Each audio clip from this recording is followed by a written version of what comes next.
Welcome back, my dear people. Welcome to another story here on the channel. Tonight, we're going to take a break from the outside world. Lay down, close your eyes, and let's go back to a time when time passed more slowly. While you're getting comfortable, please subscribe and comment below where you're watching and what time it is there. Settle yourself comfortably and allow your breathing to slow as we journey back through the centuries to a time when justice moved with the grinding, inevitability of stone wheels, and fate was sealed with the stroke of a quill on parchment. Tonight, we explore one of humanity's most profound and universal fears, the knowledge of one's own approaching death, and the peculiar torment of waiting for it to arrive. In the medieval world, death was a constant companion, familiar yet never truly welcome. But there was something uniquely harrowing about the condemned prisoner's experience. Not just the certainty of death, but the ritualized anticipation of it. Picture, if you will, the damp stone corridors of a castle's lower levels, where justice took its most deliberate and methodical form.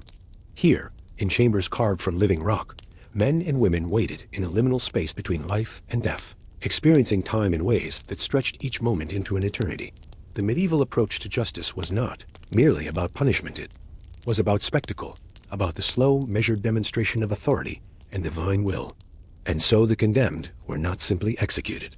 They were made to wait, to contemplate, to exist in a state of suspension that was perhaps more torturous than the final act itself.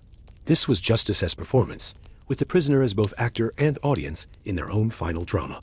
Tonight, we'll walk through 4 distinct aspects of this experience: the physical reality of confinement, the desperate attempts to maintain human connection, the spiritual rituals that offered both comfort and judgment, and finally, those terrible moments when the footsteps on the stone stairs announced that waiting had come to an end. Let us begin this journey together, breathing slowly, as we explore what it truly meant to await execution in a medieval prison, where time moved like honey and hope flickered like a candle flame in the darkness. The first sensation that would greet a condemned prisoner was not sight, but sound and touch, the cold kiss of iron against skin, and the soft, almost musical chiming of metal links as they settled into their familiar positions. Medieval shackles were not the crude restraints we might imagine, but carefully crafted instruments of containment, forged by skilled blacksmiths who understood that these chains would need to hold a human being for weeks, sometimes months, without killing them prematurely. Imagine yourself descending into the bowels of a 13th century castle, your feet finding purchase on stone steps worn smooth by centuries of passage. The air grows thicker with each step downward, heavy with moisture that seems to cling to your skin like invisible silk. The temperature drops gradually until you can see your breath forming small clouds in the dim light filtering down from above. This is the world beneath the world, where justice moves with the patience of geological time. The chains themselves were marvels of medieval engineering, each link hammered and welded by hands that knew their craft intimately. Unlike the massive, crude restraints often depicted in modern imagination, these were precisely calibrated instruments heavy enough to prevent escape, yet light enough to avoid crushing the prisoner's spirit too quickly. The iron was often locally sourced, mined from the very hills that surrounded the castle, creating a strange intimacy between the prisoner and the landscape of their confinement. As you settle into this underground realm, you begin to understand the peculiar rhythm of life in chains. Every movement creates its own small symphony, the soft scraping of metal against stone, the gentle percussion of links settling against each other, the almost musical resonance that chains create when they hang freely in the damp air. These sounds become the heartbeat of your existence, a constant reminder of your circumstances that somehow, over time, transforms from torment into a strange kind of companionship. The weight of the shackles becomes a living thing, pressing against your ankles with the persistence of a patient animal. At first, the iron feels impossibly cold, drawing heat from your body with greedy efficiency. But as days pass, the metal begins to warm, taking on the temperature of your flesh, until it feels almost like an extension of your own body. This gradual warming is both blessing and curse, comfort and acceptance of a fate that grows more real with each passing hour. Medieval prisoners quickly learn to read the language of their chains, interpreting each sound in sensation like a farmer reading the sky for weather. The way the metal sang, when touched by changing air currents, could indicate the passage of time, the approach of storms, or the presence of other souls in nearby cells. The chains became not just restraints, but instruments of communication, information, and strange comfort in a world stripped of most other sensations. The cell itself was typically carved directly from the living rock upon which the castle stood. creating a space that felt less like a room and more like a grave temporarily occupied by the living. The walls wept constantly, moisture seeping through microscopic cracks in the stone, creating patterns that changed with the seasons above. In winter, these tears might freeze into delicate crystals that caught and refracted the meager light. In summer, they formed small pools that reflected the world in miniature, creating the illusion of depth and space in a realm of profound confinement. Your sleeping arrangements consisted of straw that was changed irregularly, creating a bed that was part comfort, part ecosystem. The straw harbored not just the prisoner, but an entire community of small creatures, mice, beetles, and other insects that seemed to understand, with the wisdom of small things, that even condemned humans could provide warmth and occasional crumbs. These tiny companions became more precious than gold, their presence a reminder that life, in all its forms, continued even in the shadow of death. The rats were the most reliable companions, creatures of remarkable intelligence and adaptability, who seemed to understand the rhythms of prison life better than many humans. They would appear at regular intervals, their dark eyes reflecting whatever light managed to penetrate the cell, their small bodies moving with the quiet confidence of creatures who had mastered the art of survival in impossible circumstances. You learned to share your meager meals with them, not out of kindness, but out of recognition that they were fellow prisoners of circumstance, trapped in the same stone world beneath the earth. Food arrived with the irregularity of medieval life, carried by guards who had learned to approach condemned prisoners with a mixture of professional detachment and human curiosity.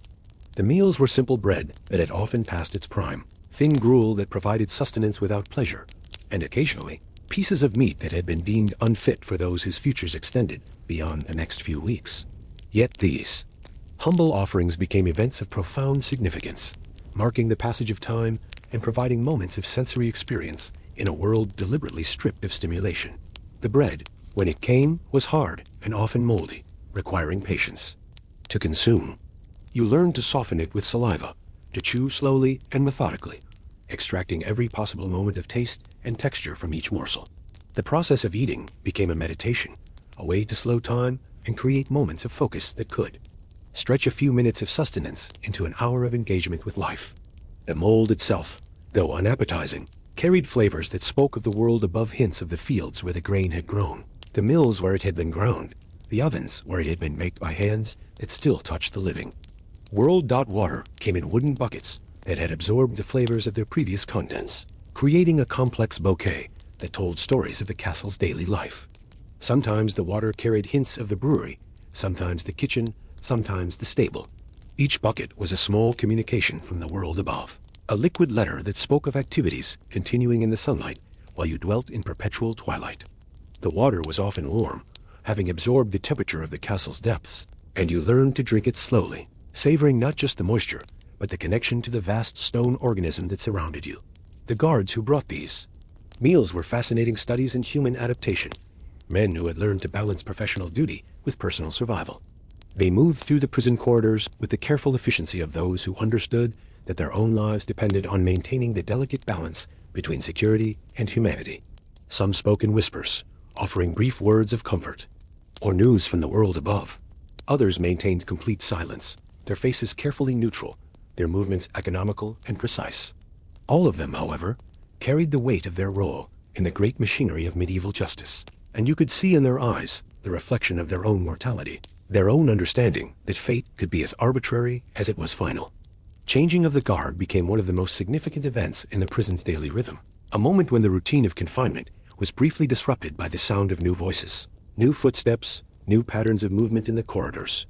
Above, you learned to distinguish between different guards by the sound of their boots on stone, the rhythm of their keys, the particular way they breathed in the thick air of the underground chambers. These subtle variations became a form of entertainment, a way to exercise the mind and maintain some connection to the individuality of human experience. As night fell in the world above, the prison settled into its deepest quiet, broken only by the soft sounds of breathing, the occasional scrape of chains, and the patient activities of your small animal companions.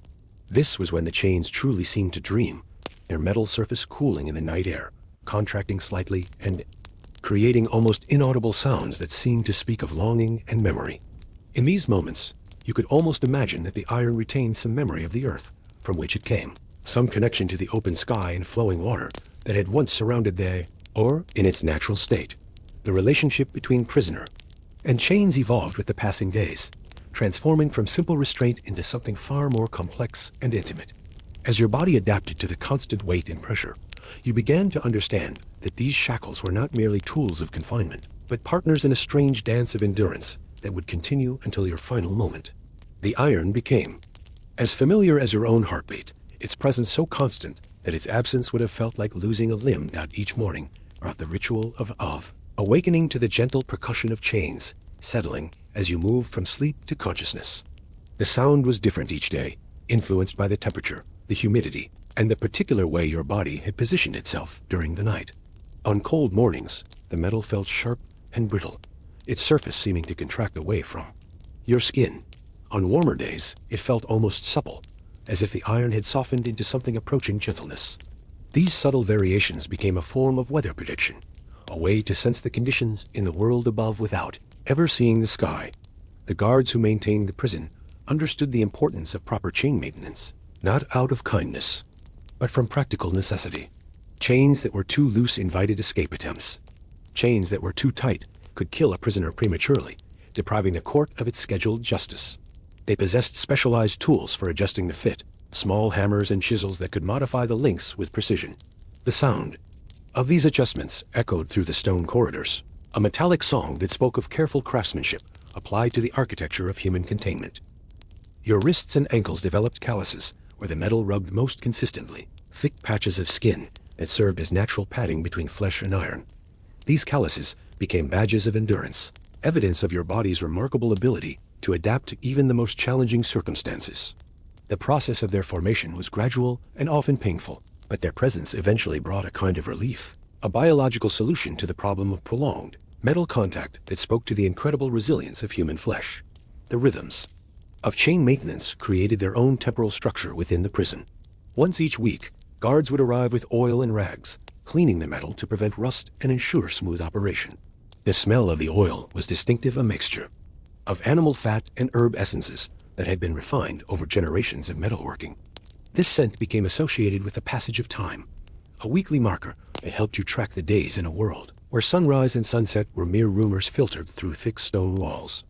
During these maintenance sessions, you observed the guards' professional attention to detail, their careful examination of each link and joint. They looked for signs of stress, wear, or tampering with the focused intensity of craftsmen who understood that their work was literally a matter of life and death. Their tools were worn smooth by years of use, the handles polished by countless hands, each implement perfectly suited to its specific purpose in the great machinery of medieval justice.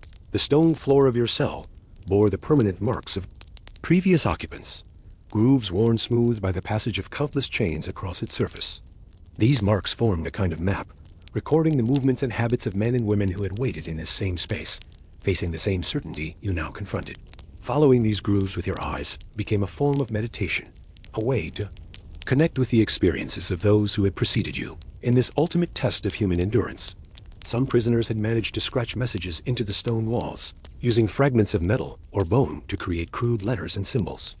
These inscriptions were rarely complete words or sentences, but rather marks that spoke of the fundamental human need to leave evidence of existence, to create something permanent in the face of impending dissolution. You found yourself studying these marks with the intensity of a scholar, trying to decode their meaning and imagine the circumstances of their creation. The seasonal changes in the world above filtered down into the prison through subtle alterations in temperature and humidity. Spring brought a slight warming of the air and an increase in the moisture that seeped through the stone walls. Summer made the chains almost too hot to touch during the warmest parts of the day. Autumn carried with it the scent of burning leaves and the first hints of the cold that would soon arrive. Winter transformed the prison into a realm of perpetual chill, where breath became visible and the chains felt like ice against your skin. These seasonal rhythms provided a kind of calendar, a way to mark the passage of time that transcended the daily routines of prison life. You learned to anticipate these changes, to prepare your body and mind for the subtle shifts that would alter the character of your confinement. The prison became a kind of underground observatory, a place where you could study the great cycles of nature through their effects on stone and metal and human flesh. The food that arrived during these seasonal transitions carried flavors that reflected the changing availability of ingredients in the world above.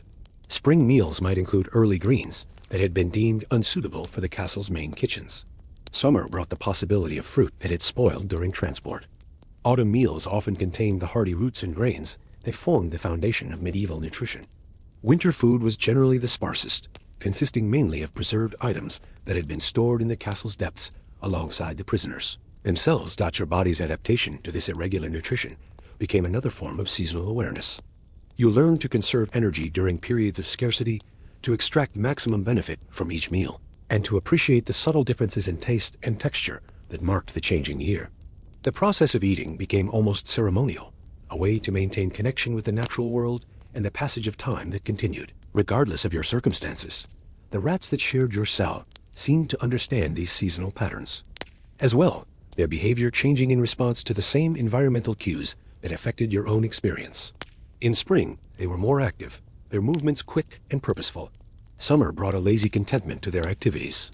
Autumn saw them engaged in mysterious preparations, gathering materials and creating hidden stores. Winter transformed them into companions of necessity, creatures who sought warmth and shared resources with the same desperation that drove human survival. These small animals became your teachers in the art of prison survival, demonstrating through their actions the importance of patience, resourcefulness, and the ability to find sustenance in the most unlikely places.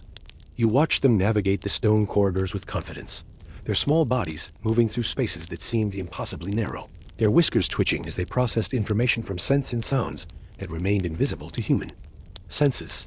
The physical structure of your confinement had been designed by generations of builders who understood that the act of waiting for death required its own specialized architecture. Every element of your cell had been carefully considered, from the height of the ceiling to the placement of the single small window that provided your only connection to the world above. This window, barely large enough for a child's hand to pass through, was positioned too high to reach even when standing, ensuring that your view of the outside world remained forever tantalizingly out of reach. The light that filtered through this window changed throughout the day, creating a kind of sundial effect on the stone walls of your cell. In the early morning, a thin beam of pale gold would appear, moving slowly across the ancient stones as the sun rose in the world above. By midday, the light would be strongest, though still muted by the thick walls and the narrow opening. Afternoon brought a warmer, more orange glow, and evening transformed the light into something almost red, as if the sun itself was bleeding through the stone. These changes became the primary way to mark the passage of time, a natural clock that connected your underground existence to the cosmic rhythms that governed all life. The sounds that reached your cell from the world above were equally carefully filtered by the architecture of confinement.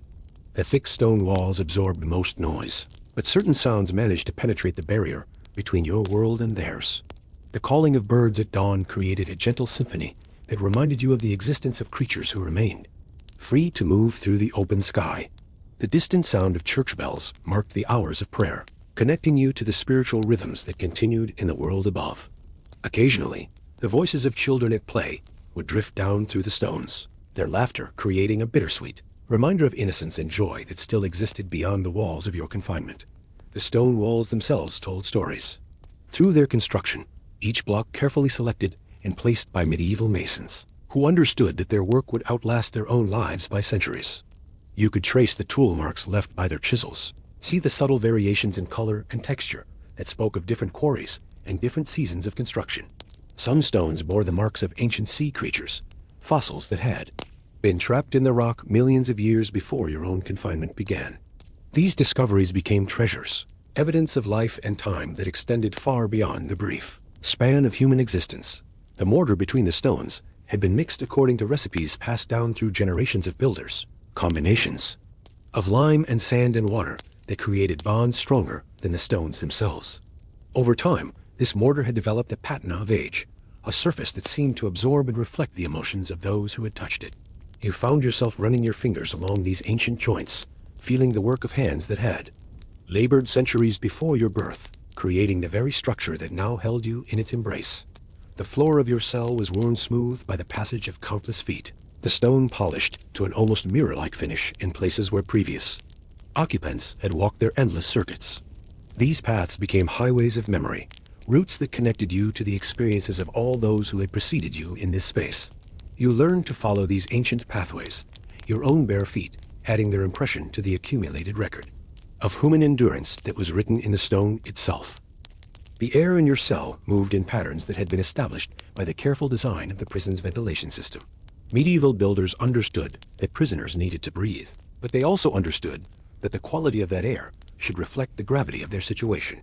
The air was never quite fresh, never quite still, but moved in subtle currents that carried with them the scents and sounds of the castle above. Sometimes you could detect the aroma of bread baking in the kitchens, or the metallic smell of the forge, or the green scent of gardens that bloomed in the courtyards far above your head. The temperature in your cell remained relatively constant throughout the year, the massive stone walls serving as a thermal mass that absorbed the heat of summer and the cold of winter, moderating both into a perpetual coolness that spoke of the earth's deep embrace. This consistency was both blessing and curse, providing protection from the extremes of weather, while creating a sense of temporal suspension that made the passage of seasons feel distant and unreal. Your waste was handled through a system that demonstrated the medieval understanding of hygiene and human dignity, even in circumstances of extreme confinement. A small alcove contained a simple but effective arrangement that removed waste from your immediate environment while maintaining the basic sanitation necessary for long-term survival. The guards who maintained this system did so with professional efficiency, their work a reminder that even condemned prisoners remained human beings with human needs. The straw that served as your bedding was replaced according to a schedule that reflected both practical necessity and institutional routine. The old straw was removed, not just because it had become soiled, but because it had absorbed the emotional weight of your confinement, becoming saturated with the invisible presence of fear and hope and desperation. The new straw carried with it the sense of the fields where it had grown, temporary reminders of the world of grass and wind and open sky that continued to exist beyond the boundaries of your stone universe. The chains that bound you were attached to the walls through iron rings that had been forged specifically for this purpose, their circular forms representing the eternal nature of the justice they served. These rings were set deep into the stone, their placement calculated to provide maximum security while allowing for the minimal movement necessary to maintain basic health. The sound they made when your chains moved against them was distinctive, a metallic song that became as familiar as your own heartbeat, a percussion that marked the rhythm of your confined existence.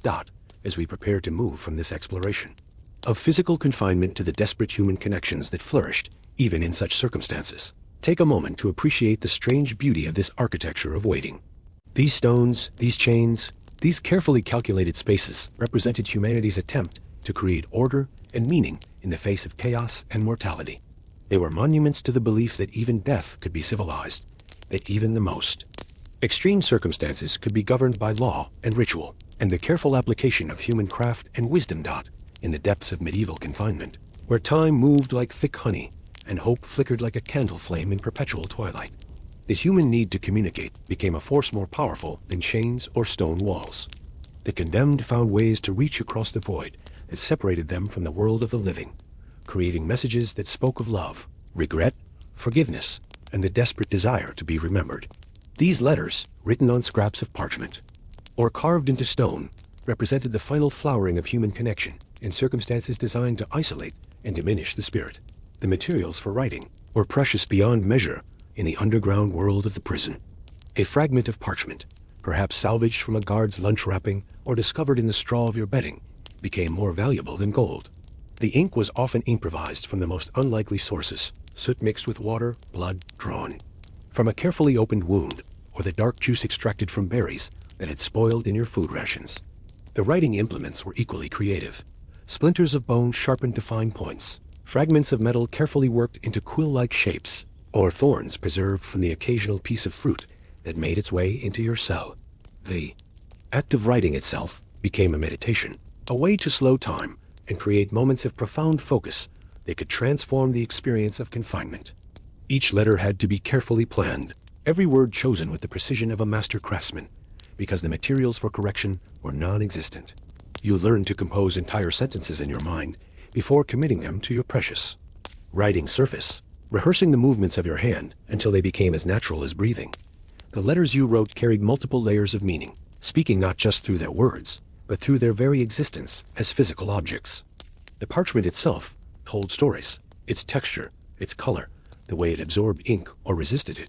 Some pieces were smooth and white, clearly cut from documents of official importance. Others were rough and brown, perhaps torn from wrapping. Materials are salvaged from the castle's waste. Each type of material required different techniques, different approaches to the challenge of making marks that would endure long, enough to carry your message to its intended recipient.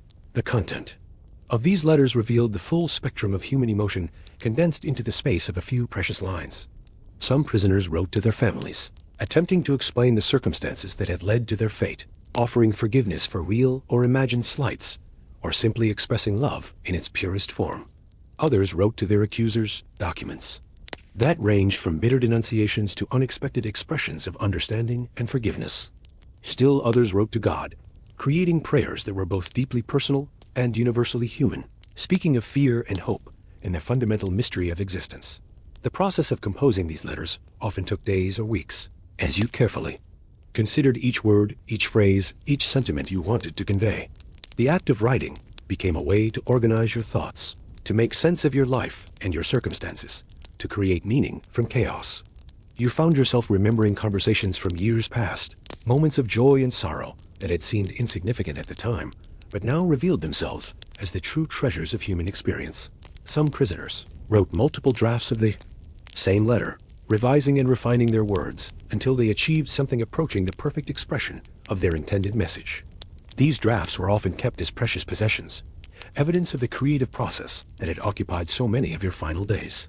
The earlier versions revealed the evolution of your thoughts, the way that extended contemplation had refined your understanding of your own life and relationships. The letters addressed to family members were perhaps the most poignant, filled with a desperate desire to maintain connection across the gulf that separated the living from the condemned. You wrote about ordinary memories, shared meals, conversations by the fire, the way sunlight had looked streaming through the windows of your home. These mundane details became precious beyond measure, evidence of a life that had been lived. In the world of light and freedom, proof that your existence had once been part of the great tapestry of human experience. The challenge of addressing these letters was often as difficult as writing them. Many prisoners were uncertain whether their intended recipients were still alive, whether they remained in the same location, whether they would even want to receive a message from someone who had been condemned to die. The act of writing a name and location on a piece of parchment became an act of faith, a belief that somewhere in the world above, someone still cared enough to receive your final words. Some letters were written to children, filled with advice and wisdom that might guide them through the challenges of life. These documents often contained practical information, the location of hidden valuables, the names of trustworthy friends, instructions for managing property or business affairs. But they also carried deeper messages about the nature of life and death, attempts to share the wisdom that had been gained through the extremity of your circumstances. The letters to spouses or lovers were perhaps the most intimate, filled with expressions of affection that had been distilled by the approach of death into their most essential form. These messages often spoke of regret for time that had been wasted, for harsh words that had been spoken, for opportunities for kindness that had been missed. They were love letters in the truest sense, documents that captured the essence of human connection, stripped of all pretense and social convention. The physical act of sealing these letters, when materials were available, became a ritual of profound significance. The small pieces of wax, carefully melted over a candle flame, represented the finality of your words, the transformation of private thoughts into public documents. The impression made by your seal, if you possessed one, or by a carved button or piece of metal, became your signature, your personal mark on a message that would outlive your physical presence in the world. The delivery of these letters required a complex network of human compassion that operated within the harsh machinery of medieval justice. Guards, despite their official duties, sometimes found themselves moved by the desperate pleas of the condemned, becoming unlikely messengers in a system designed to silence final voices. A sympathetic jailer might accept a precious piece of jewelry, a family heirloom saved for this exact purpose, in exchange for carrying a letter beyond the prison walls. Kitchen servants, washerwomen, and chaplains all became potential links in this chain of communication, each risking their own positions to honor the fundamental human need to speak across the void of approaching death. The timing of these deliveries was crucial, as the condemned never knew when their final moment would arrive. Letters written in haste during the last hours before execution carried a different quality than those composed over weeks of careful contemplation. The urgent scrawl of final words, written by candlelight in the pre-dawn darkness, often contained the most raw and honest expressions of human emotion. These messages frequently bore the physical marks of their desperate creation tear stains that had blurred the ink, trembling handwriting that revealed the author's emotional state, fingerprints pressed into soft wax seals, applied with shaking hands. The recipients of these letters faced their own profound challenges in receiving communications from beyond the veil of normal society. A message from a condemned family member carried the weight of finality, forcing the living to confront their own mortality and the fragility of human relationships. Some letters were received with joy, as evidence that their loved one had found peace or forgiveness in their final days. Others brought fresh grief, as they revealed depths of suffering that the recipient had never imagined. The act of reading these final words became a sacred ritual, often performed in private spaces where tears could flow freely and memories could be honored without the interference of social expectations. Many letters contained requests that would prove impossible to fulfill, creating moral dilemmas for those who received them. A condemned father might ask for his children to be raised in a particular faith, or request that debts be paid to creditors who had disappeared years before. A condemned woman might ask for her garden to be tended in a specific way, or for her personal belongings to be distributed according to complex instructions. That made sense only to someone who had lived in the intimacy of daily life with the writer. These impossible requests became haunting reminders of the gap between the world of the living and the realm of the condemned.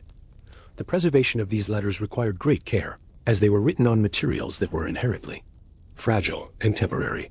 Families often created elaborate systems for protecting these precious documents, wrapping them in silk or storing them in specially constructed boxes that could protect against moisture and decay. Some letters were copied by scribes, creating multiple versions that could be preserved in different locations, ensuring that the words would survive even if the original materials deteriorated. The act of copying these letters became a form of meditation, as scribes found themselves deeply moved by the intimate thoughts they were transcribing. The language used in these letters often reflected the writer's education and social position. But the approach of death had a leveling effect that stripped away many of the artificial distinctions of medieval society.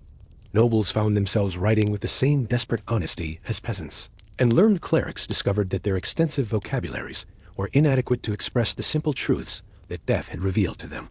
The letters often contained a mixture of formal religious language and intimate personal expressions, creating documents that were both deeply spiritual and profoundly human. Some prisoners wrote letters to people they had never met, addressing future generations or attempting to communicate with abstract concepts like justice, mercy, or truth. These philosophical letters often contained the most profound insights, as the writers had been forced by their circumstances to confront fundamental questions about the nature of existence and the meaning of human life. The act of writing to unknown recipients became a way of participating in the larger human conversation, of contributing to the collective understanding of what it meant to be human in the face of mortality.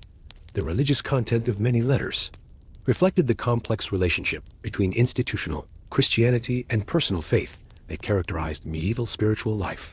While many prisoners wrote conventional prayers and expressions of religious devotion, others used their letters to work through doubts and questions that had been suppressed during their normal lives. The approach of death gave them permission to be honest about their spiritual struggles, to admit confusion about theological questions, and to express both their faith and their fears with equal intensity. The letters written by those who maintained their innocence carried a particular poignancy as they struggled to make sense of a world that had condemned them for crimes they claimed not to have committed. These documents often contained detailed accounts of alibis and explanations, evidence that the writers hoped might somehow reach the ears of those with the power to grant clemency.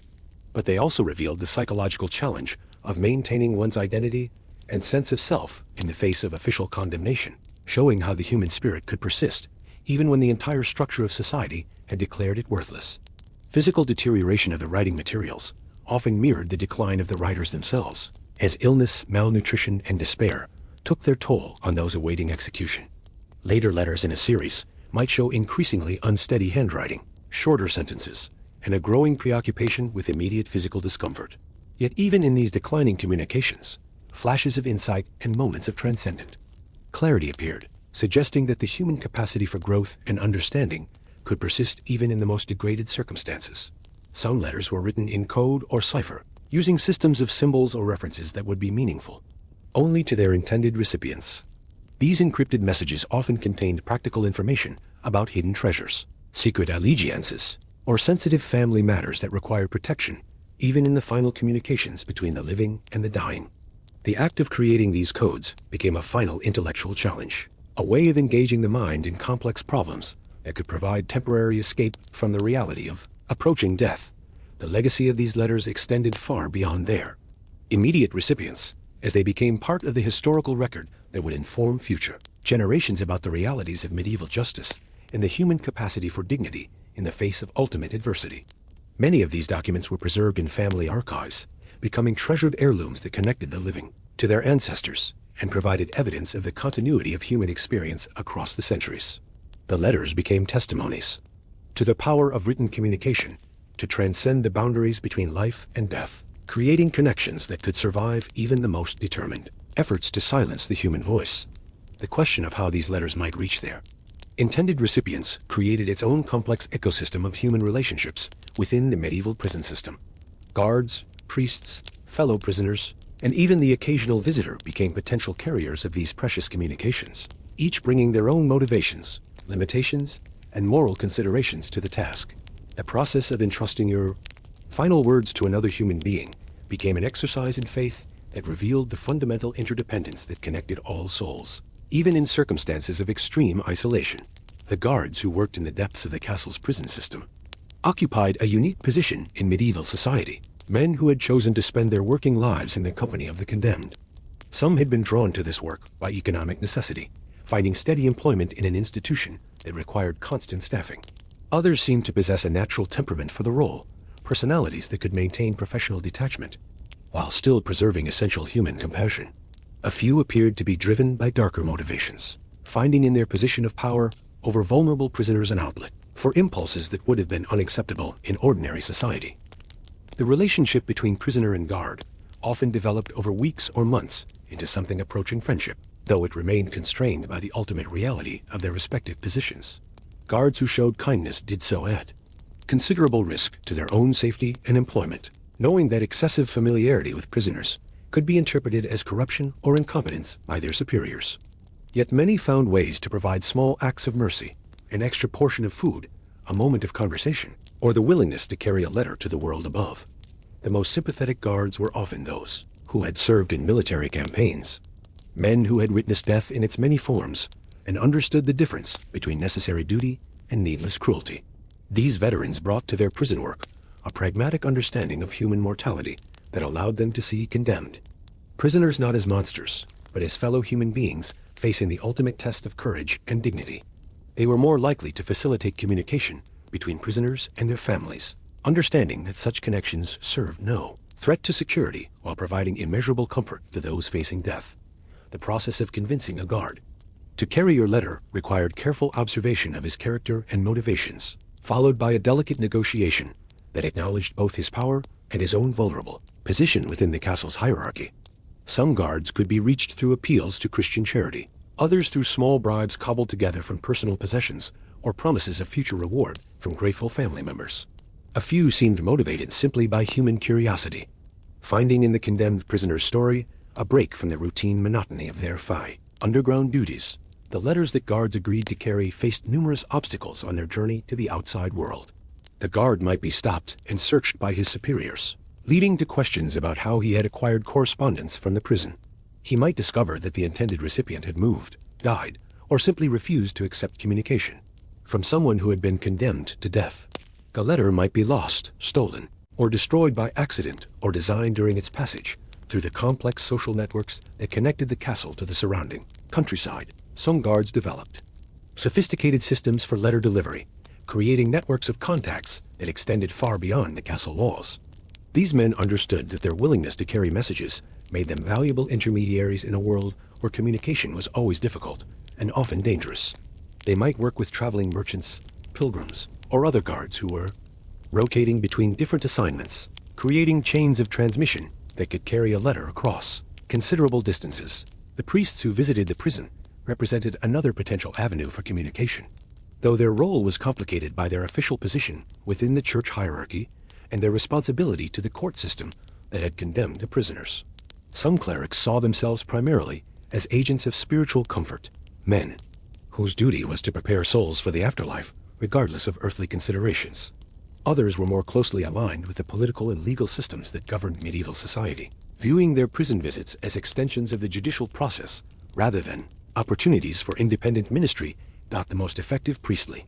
Intermediaries were often those who had experienced their own struggles with worldly authority, men who understood the difference between divine justice and human law.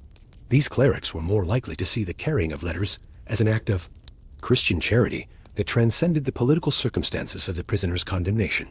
They possessed the authority to move freely between the prison and the outside world, making them ideal carriers for messages that needed to travel beyond the immediate vicinity of the castle. The relationship between condemned prisoner and visiting priest often developed its own intimate character, as conversations about spiritual preparation naturally led to discussions of earthly concerns and unfinished business. These dialogues created opportunities for priests to understand the human stories behind the legal condemnations, to see the prisoners as complex individuals rather than simple categories of criminal or heretic. Such understanding often led to genuine commitment to facilitating final communications between prisoners and their loved ones. Fellow prisoners presented both opportunities and complications for letter transmission. Men who were serving shorter sentences or who might be released through pardon or commutation could potentially carry messages when they returned to the world above. However, the reliability of such carriers was always questionable, as their own survival often depended on maintaining good relationships with authorities who might not approve of such activities. The code of ethics that developed among long-term prisoners created unofficial systems of mutual support that included the carrying of messages between cells and the preservation of letters from prisoners who had already been executed. These underground networks operated through a combination of verbal communication, hidden written messages, and the strategic use of common areas where prisoners might briefly encounter each other during the routines of prison maintenance and hygiene. Some prisoners developed elaborate schemes for hiding letters within the architecture of the prison itself, creating time capsules that might be discovered by future occupants of their cells. These hidden messages served multiple purposes. They provided hope that their words might eventually reach their intended recipients. They created a sense of connection with future prisoners who would face similar circumstances, and they offered a form of immortality through the preservation of their thoughts and feelings in permanent form. The language used in these letters often employed codes and references that would be meaningful to intended recipients while remaining opaque to casual readers. Family nicknames, references to shared experiences, and allusions to private jokes created layers of meaning that protected intimate communications from the scrutiny of authorities while ensuring that the intended recipients would recognize the authenticity of the messages. These linguistic strategies transformed the letters into puzzles that demonstrated the prisoner's continued intellectual capacity and emotional connection to the world beyond the prison walls. The seasonal rhythms of the castle affected the opportunities for letter transmission, as the movement of people in and out of the stronghold varied with agricultural cycles, religious festivals, and military campaigns. Spring brought merchants and craftsmen seeking to conduct business with the castle's inhabitants. Summer saw increased travel as roads became more passable and weather more predictable. Autumn brought harvest celebrations and the gathering of rents and taxes.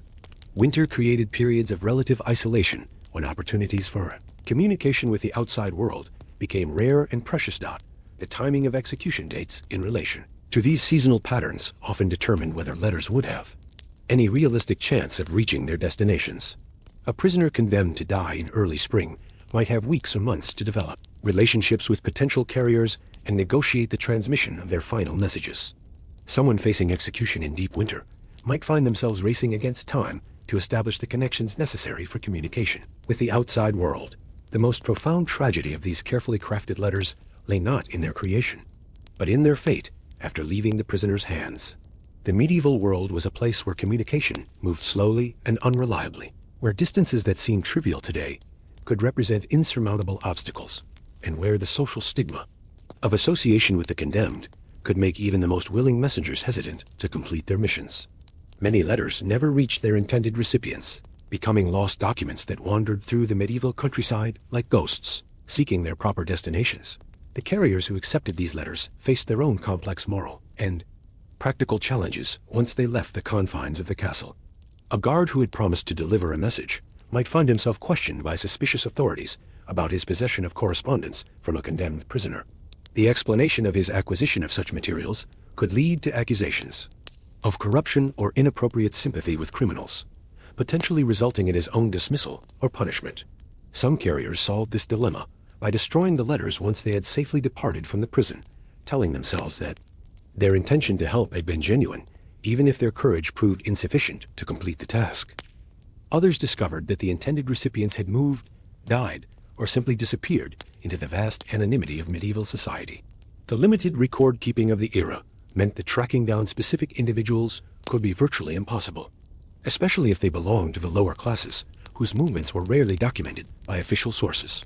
A letter addressed to a farmer's wife might arrive at a village where no one remembered such a person, or where multiple women shared the same common name, creating confusion about which individual was meant to receive the final message from. A condemned spouse. The social stigma associated with receiving correspondence from someone who had been executed created another layer of obstacles for successful letter delivery. Family members who had already suffered the shame of having a relative condemned for serious crimes might be reluctant to accept written reminders of their connection to the deceased. Some recipients feared that possession of such letters could be interpreted as evidence of their own criminal sympathies, or could attract unwanted attention from authorities, who were investigating the condemned person's associates and accomplices. Religious. Authorities sometimes intervened to prevent the delivery of letters from executed prisoners, arguing that such communications could spread heretical ideas or undermine the moral lessons that executions were meant to teach the broader community.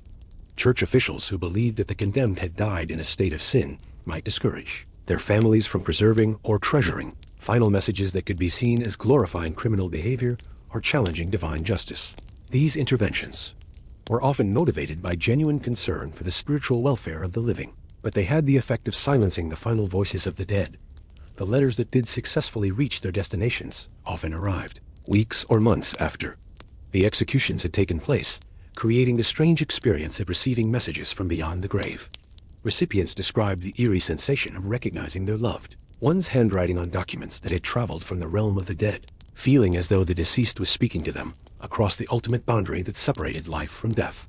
These delayed communications could provide comfort and closure, but they could also reopen wounds that had begun to heal, forcing families to confront their grief anew. Some letters arrived so long after the execution that the intended recipients had already established new lives, remarried, or moved far from their original circumstances.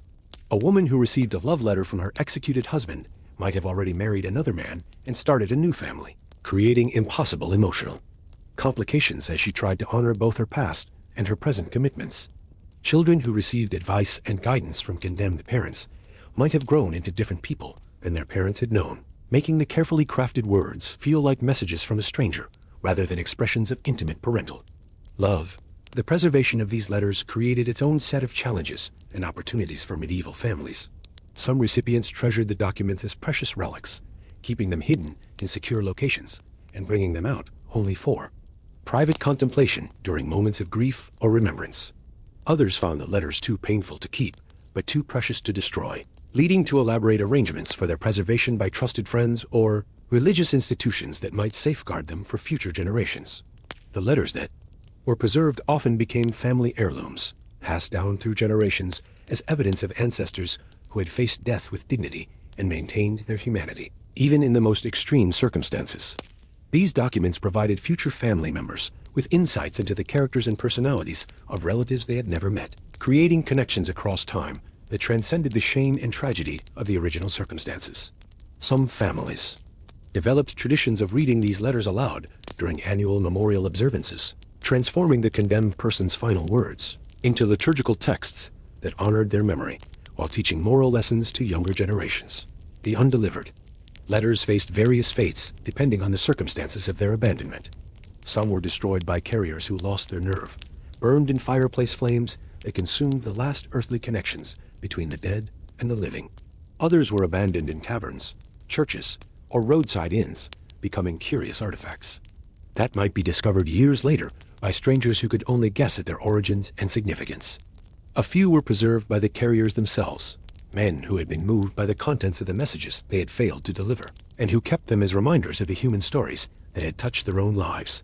The most tragic undelivered letters were those that had been intended for recipients who had died before the messages could reach them, creating situations where both sender and intended receiver had passed into death while their final communication wandered eternally through the world of the living.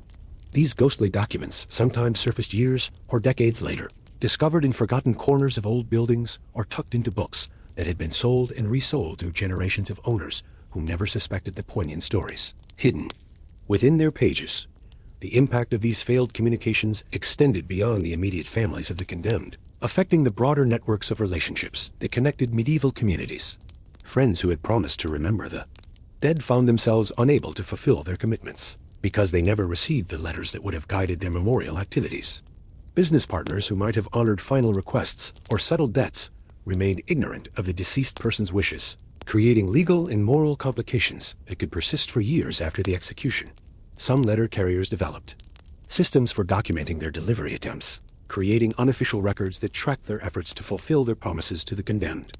These documents, when they survived, provided historians with valuable insights into the social networks and communication patterns of medieval society, revealing the complex webs of relationships that connected prisoners to the outside world, and the various obstacles that prevented successful transmission of final messages.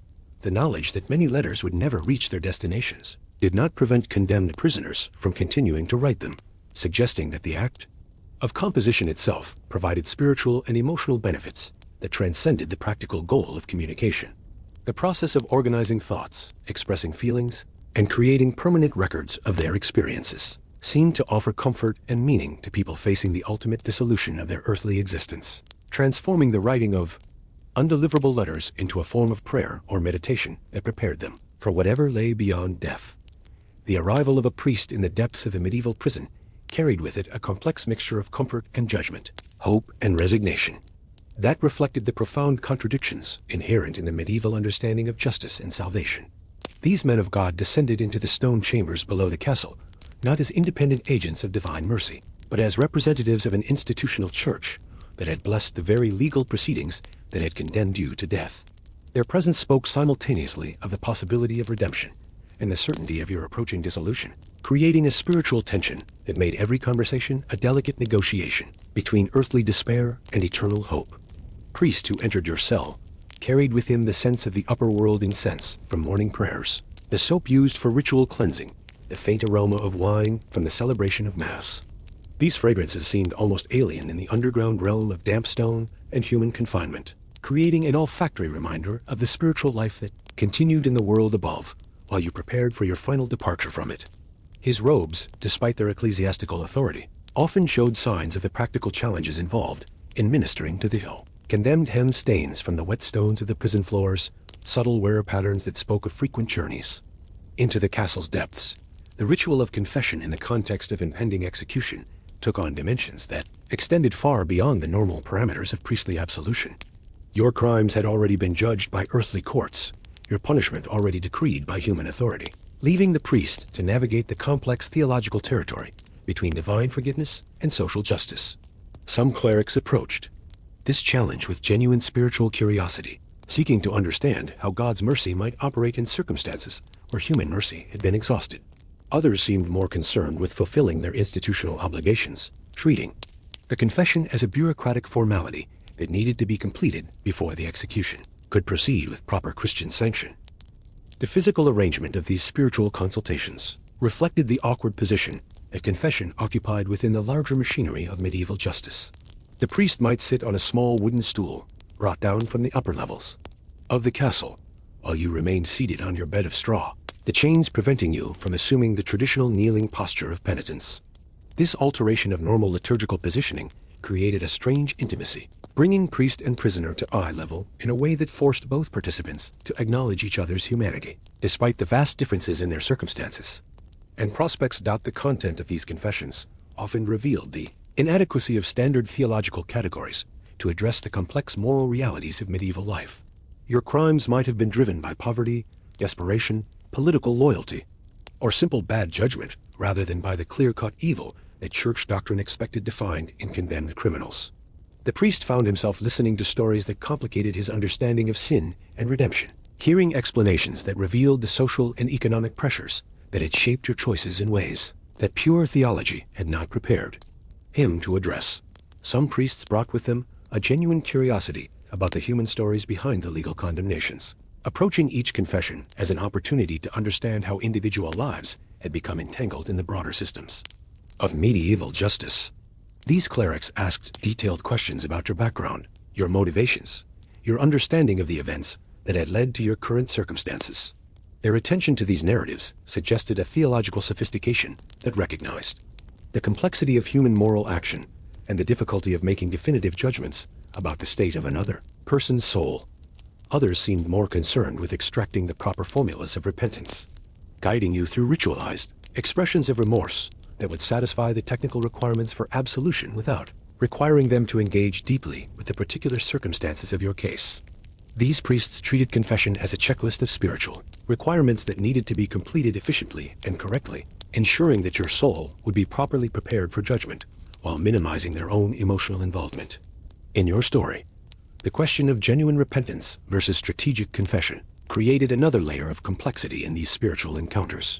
Some prisoners approached the sacrament with authentic sorrow for their actions, finding in the priest's presence an opportunity for genuine spiritual reflection and preparation for death. Others viewed confession primarily as a tactical maneuver, hoping that proper religious observance might influence authorities to commute their sentences, or at least ensure that their executions would be carried out with greater mercy and dignity.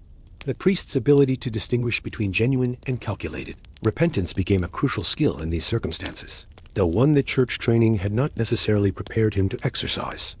The standard signs of sincere contrition tears, verbal expressions of remorse, requests for specific penances could all be performed by prisoners who understood the theatrical elements required for convincing religious performance.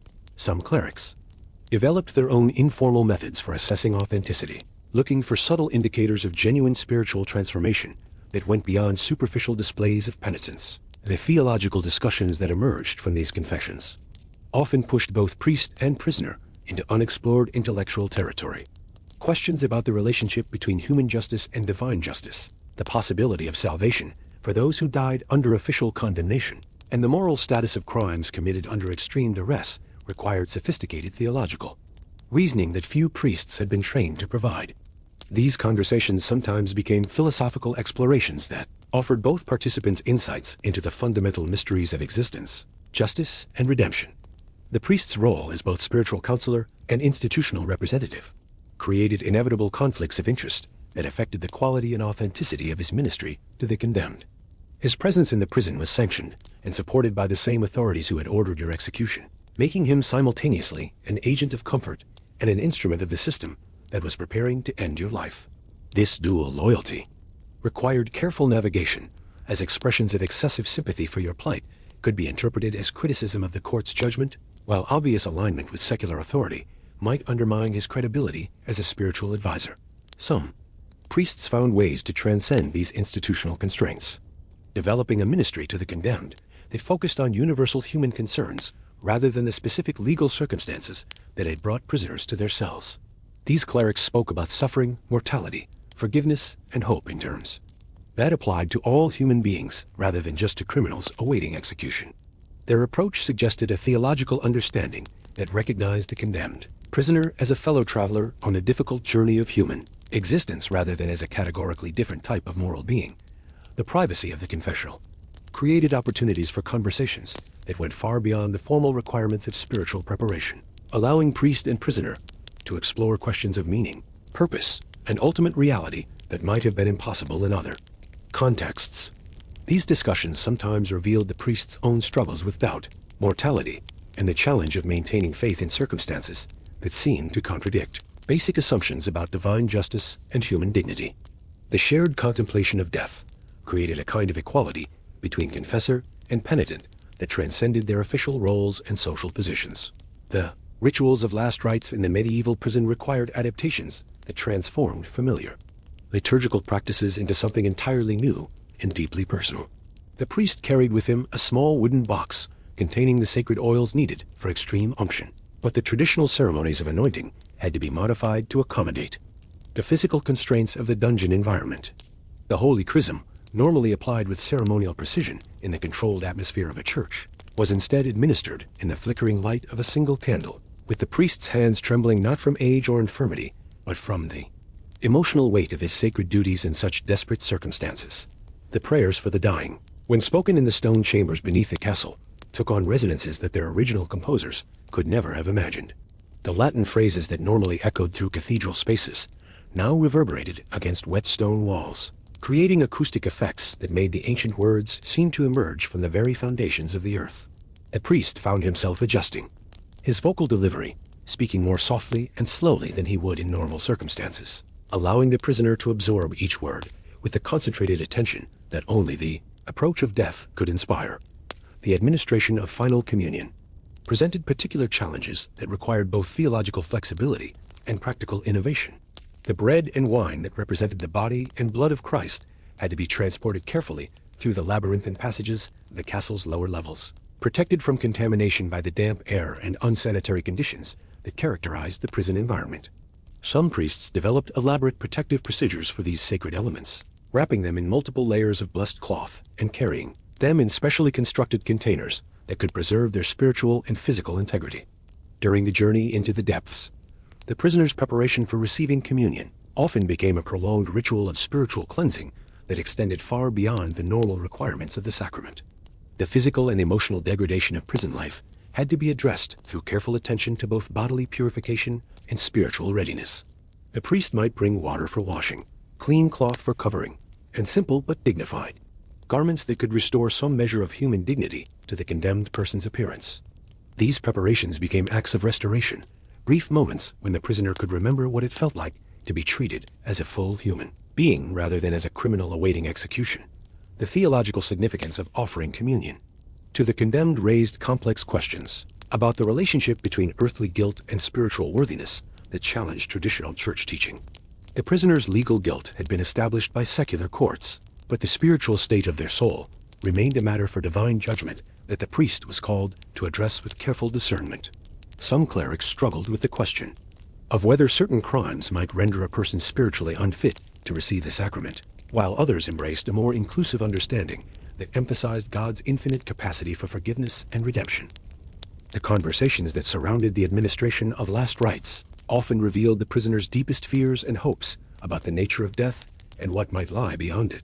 The priest found himself serving not just as a ritualistic functionary, but as a counselor and guide through the psychological challenges of approaching mortality.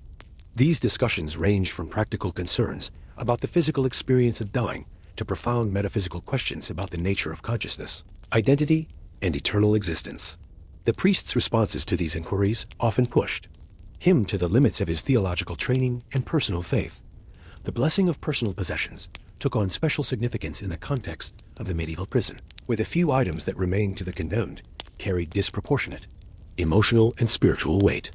A simple wooden cross, a scrap of cloth from a family garment, or a small metal token might be transformed through priestly blessing into powerful talismans that could provide comfort and connection to the sacred during the final hours of life. The priest's willingness to treat these humble objects with the same reverence normally reserved for elaborate religious artifacts demonstrated a practical theology that recognized the sacred potential in the most ordinary elements of human existence. Creation of spiritual mementos for family members required the priest to serve as an intermediary between the world of the living and the realm of the condemned, carrying messages and tokens that would preserve some connection between the prisoner and their loved ones. These might include blessed objects that had been touched by the dying person, written prayers composed during the final hours, or simple items that had been sanctified through association with the last rites. The priest's role as messenger in these transactions made him a bridge between two worlds that medieval society had officially separated through the process of legal condemnation. The priest's own spiritual preparation for ministering to the condemned required forms of prayer and meditation that were not typically addressed in clerical training. The psychological demands of repeatedly confronting death, suffering, and despair required spiritual resources that had to be developed through experience, rather than through formal theological education. Some priests developed personal rituals of purification and protection that they performed before entering the prison, seeking divine strength and clarity that would enable them to serve effectively in circumstances that challenged both their faith and their emotional resilience. The question of prayer for the condemned after execution created another area of theological complexity that individual priests had to navigate, according to their own understanding of divine justice and mercy. While the official church position on the fate of executed criminals was often ambiguous, many priests continued to offer prayers for the souls of those they had ministered to, maintaining a spiritual relationship that transcended the moment of physical death. These ongoing prayers represented a form of pastoral care that extended into the afterlife, suggesting a theological understanding that emphasized the eternal nature of priestly responsibility. The impact of prison ministry on the priests themselves often resulted in profound changes in their understanding of faith, justice, and human nature that affected their broader clerical work.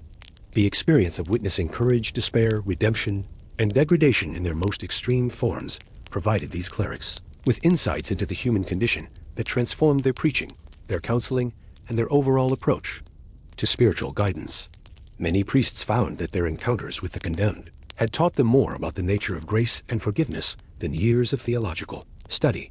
The development of specialized prayers and rituals for use in prison settings represented a form of liturgical innovation that emerged from the practical needs of ministering to the condemned.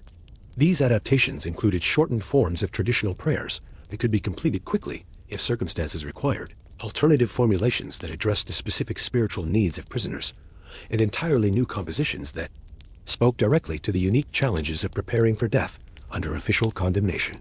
The creation of these texts demonstrated the Church's capacity for theological flexibility when confronted with pastoral challenges that existing liturgical resources could not adequately address.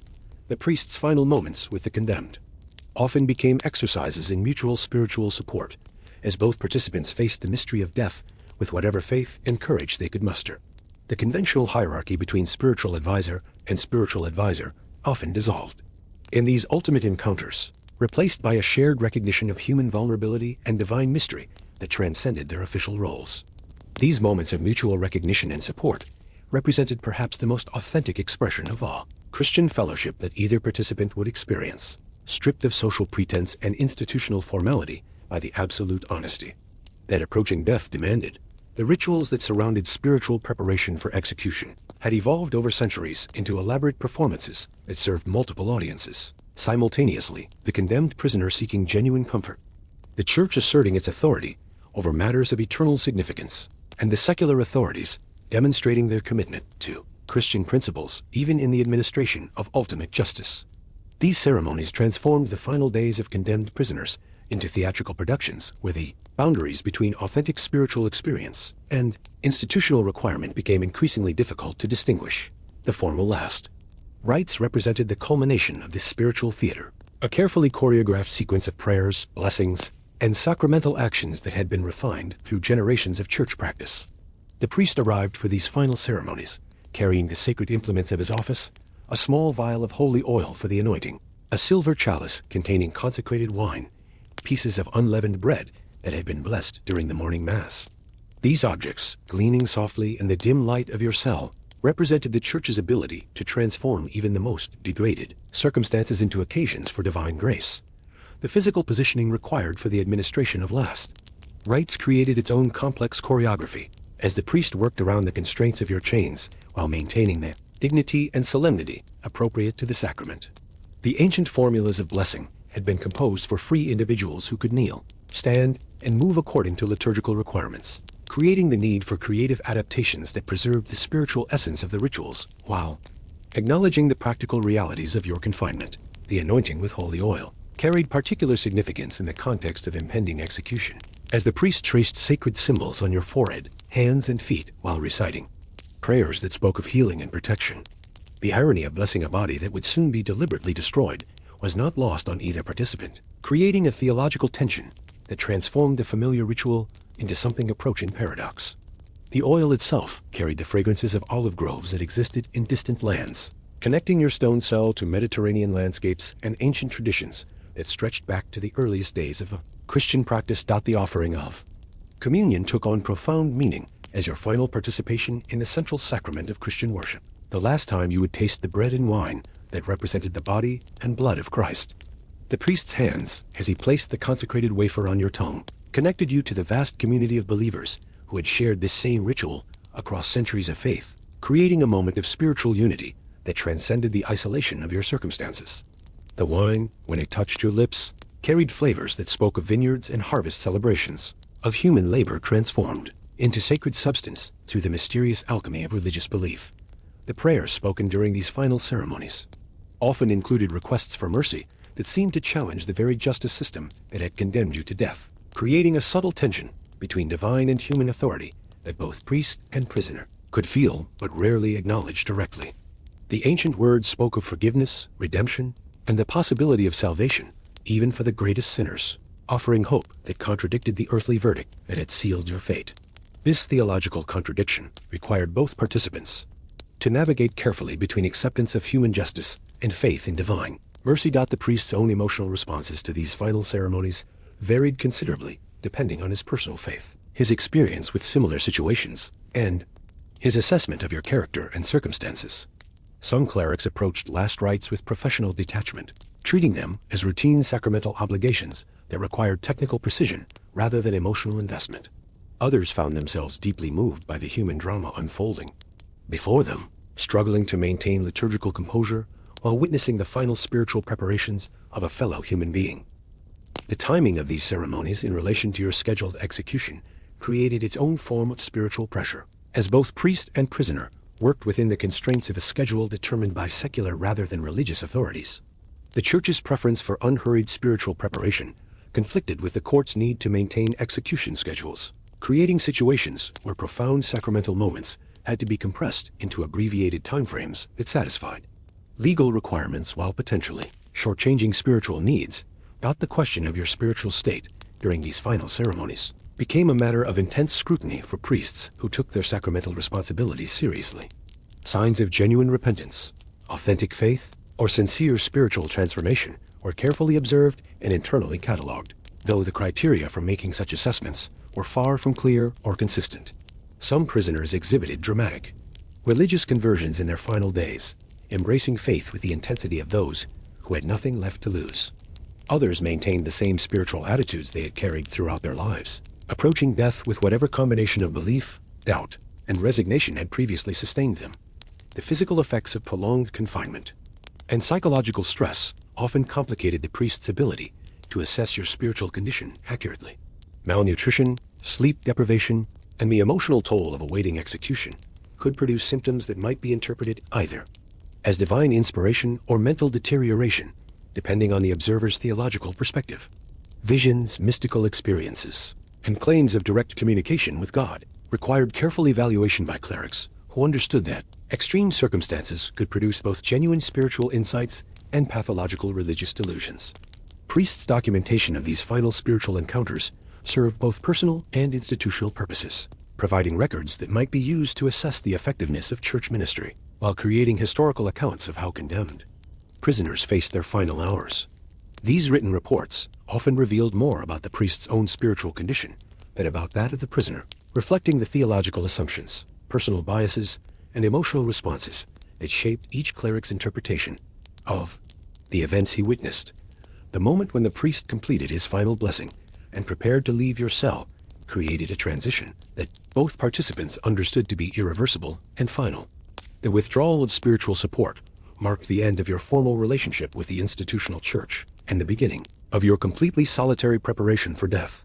Some priests lingered at this threshold, reluctant to abandon prisoners who had shared intimate spiritual conversations with them over weeks or months of ministry. Others departed quickly, perhaps finding the finality of the moment too emotionally challenging to endure or too theologically complex to process within the constraints of their official role. The rituals that surrounded spiritual preparation for execution had evolved over centuries into elaborate performances that served multiple audiences simultaneously, the condemned prisoner seeking genuine comfort, the church asserting its authority over matters of eternal significance, and the secular authorities demonstrating their commitment to Christian principles, even in the administration of ultimate justice. These ceremonies transformed the final days of condemned prisoners into theatrical productions where the boundaries between authentic spiritual experience and institutional requirement became increasingly difficult to distinguish. The formal last rites represented the culmination of this spiritual theater, a carefully choreographed sequence of prayers, blessings, and sacramental actions that had been refined through generations of church practice. The priest arrived for these final ceremonies, carrying the sacred implements of his office, a small vial of holy oil for the anointing, a silver chalice containing consecrated wine, pieces of unleavened bread that had been blessed during the morning mass. These objects, gleaming softly in the dim light of your cell, represented the church's ability to transform even the most degraded circumstances into occasions for divine grace. The physical positioning required for the administration of last rites created its own complex choreography, As the priest worked around the constraints of your chains while maintaining the dignity and solemnity appropriate to the sacrament. The ancient formulas of blessing had been composed for free individuals who could kneel, stand, and move according to liturgical requirements, creating the need for creative adaptations that preserve the spiritual essence of the rituals, while acknowledging the practical realities of your confinement. The anointing with holy oil carried particular significance in the context of impending execution, as the priest traced sacred symbols on your forehead, hands, and feet while reciting prayers that spoke of healing and protection. The irony of blessing a body that would soon be deliberately destroyed was not lost on either participant, creating a theological tension that transformed the familiar ritual into something approaching paradox. The oil itself carried the fragrances of olive groves that existed in distant lands, connecting your stone cell to Mediterranean landscapes and ancient traditions that stretched back to the earliest days of Christian practice. The offering of communion took on profound meaning as your final participation in the central sacrament of Christian worship, the last time you would taste the bread and wine that represented the body and blood of Christ. The priest's hands, as he placed the consecrated wafer on your tongue, connected you to the vast community of believers who had shared this same ritual across centuries of faith, creating a moment of spiritual unity that transcended the isolation of your circumstances. The wine, when it touched your lips, carried flavors that spoke of vineyards and harvest celebrations, of human labor transformed into sacred substance through the mysterious alchemy of religious belief. The prayers spoken during these final ceremonies often included requests for mercy that seemed to challenge the very justice system that had condemned you to death, creating a subtle tension between divine and human authority that both priest and prisoner could feel but rarely acknowledge directly. The ancient words spoke of forgiveness, redemption, and the possibility of salvation, even for the greatest sinners, offering hope that contradicted the earthly verdict that had sealed your fate. This theological contradiction required both participants to navigate carefully between acceptance of human justice and faith in divine mercy. The priest's own emotional responses to these final ceremonies varied considerably depending on his personal faith, his experience with similar situations, and his assessment of your character and circumstances. Some clerics approached last rites with professional detachment, treating them as routine sacramental obligations that required technical precision rather than emotional investment. Others found themselves deeply moved by the human drama unfolding before them, struggling to maintain liturgical composure while witnessing the final spiritual preparations of a fellow human being. The timing of these ceremonies in relation to your scheduled execution created its own form of spiritual pressure, as both priest and prisoner worked within the constraints of a schedule determined by secular rather than religious authorities. The Church's preference for unhurried spiritual preparation conflicted with the court's need to maintain execution schedules, creating situations where profound sacramental moments had to be compressed into abbreviated timeframes that satisfied legal requirements while potentially shortchanging spiritual needs. The question of your spiritual state during these final ceremonies became a matter of intense scrutiny for priests who took their sacramental responsibilities seriously. Signs of genuine repentance, authentic faith, or sincere spiritual transformation were carefully observed and internally catalogued, though the criteria for making such assessments were far from clear or consistent. Some prisoners exhibited dramatic religious conversions in their final days, embracing faith with the intensity of those who had nothing left to lose. Others maintained the same spiritual attitudes they had carried throughout their lives, approaching death with whatever combination of belief, doubt, and resignation had previously sustained them. The physical effects of prolonged confinement and psychological stress often complicated the priest's ability to assess your spiritual condition accurately. Malnutrition, sleep deprivation, and the emotional toll of awaiting execution could produce symptoms that might be interpreted either as divine inspiration or mental deterioration, depending on the observer's theological perspective. Visions, mystical experiences, and claims of direct communication with God required careful evaluation by clerics who understood that extreme circumstances could produce both genuine spiritual insights and pathological religious delusions.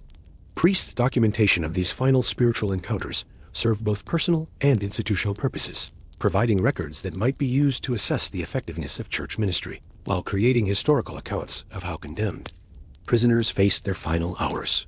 These written reports often revealed more about the priest's own spiritual condition than about that of the prisoner, reflecting the theological assumptions, personal biases, and emotional responses that shaped each cleric's interpretation of the events he witnessed.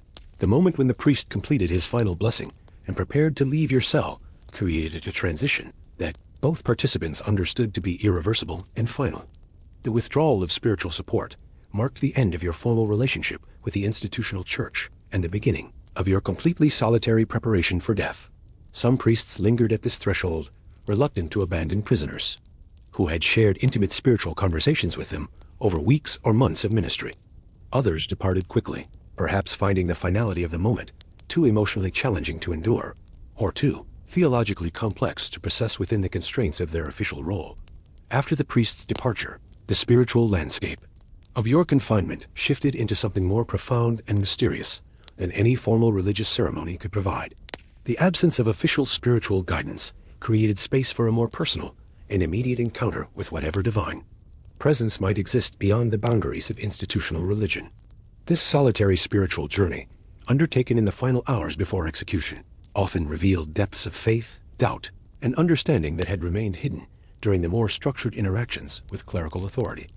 The silence that followed the completion of formal religious rituals possessed a quality unlike any other quietude you had previously experienced.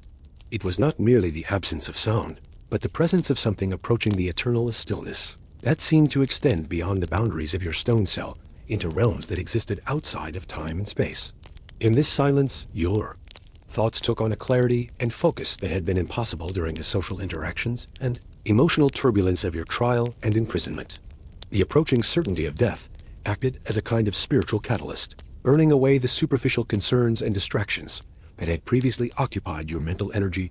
Your conversations with God, if they occurred, took place in this atmosphere of profound isolation and approaching finality. Unlike the formal prayers and liturgical responses that had characterized your interactions with the visiting priest, these private spiritual communications possessed the intimacy and authenticity of direct personal encounter. Some prisoners found themselves engaging in lengthy internal dialogues with the divine, exploring questions of justice, mercy, and meaning that went far beyond the theological categories they had learned through formal religious instruction. Experience of divine presence, when it came, often manifested through subtle changes in your perception of the physical environment around you. The stone walls might seem less oppressive, the weight of your chains less burdensome, the quality of light filtering through your small window more luminous and meaningful. These alterations in awareness were difficult to distinguish from the psychological effects of extreme stress and approaching death, creating uncertainty about whether your spiritual experiences represented genuine divine communication or the mind's natural response to extraordinary circumstances. Some condemned prisoners reported experiencing visions that provided comfort, guidance, or insight into the nature of existence beyond death. These visionary experiences ranged from simple appearances of deceased family members offering reassurance to complex theological revelations that seemed to answer fundamental questions about the relationship between divine justice and human suffering. The medieval understanding of spiritual reality made room for such experiences, acknowledging that extreme circumstances could thin the boundaries between earthly and heavenly realms. The theological implications of receiving divine mercy while remaining subject to human justice created profound philosophical challenges that pushed your spiritual understanding into unexplored territory. If God had truly forgiven your sins, what meaning did earthly punishment retain? If divine justice operated according to principles different from human law, how should you understand the relationship between your spiritual salvation and your physical destruction? These questions had no easy answers, requiring a level of theological sophistication that few condemned prisoners possessed.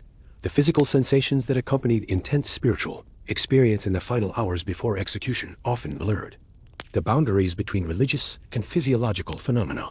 Feelings of lightness, warmth, or transcendence might represent genuine spiritual transformation, or the natural effects of extreme emotional stress on human consciousness. The medieval worldview made little distinction between these possibilities, accepting that spiritual and physical reality were intimately connected in ways that modern thinking struggles to comprehend. Your relationship with time underwent fundamental transformation during these final spiritual encounters. The normal progression of minutes and hours seemed to slow or stop entirely, creating expanded moments of consciousness that felt like eternities of contemplation and understanding. This temporal distortion allowed for spiritual experiences that seemed to last far longer than the actual time available, suggesting that consciousness might operate according to different principles when freed from normal concerns about future plans and Material necessities dot the question of whether your spiritual condition at the moment of death would determine your eternal fate, added urgency and intensity to these final religious experiences. The medieval belief in immediate post-mortem judgment meant that your last thoughts, prayers, and spiritual attitudes carried enormous significance for your soul's ultimate destination. This awareness could produce either profound serenity or paralyzing anxiety, depending on your confidence in divine mercy and your assessment of your own spiritual worthiness. The sounds of the castle's daily life, filtering down through stone walls and floors, took on new meaning during these final spiritual preparations. The calling of church bells for regular prayer services connected you to the ongoing rhythm of religious observance that would continue after your death. The voices of people going about their normal activities reminded you of the world of ordinary human concerns that you were preparing to leave behind.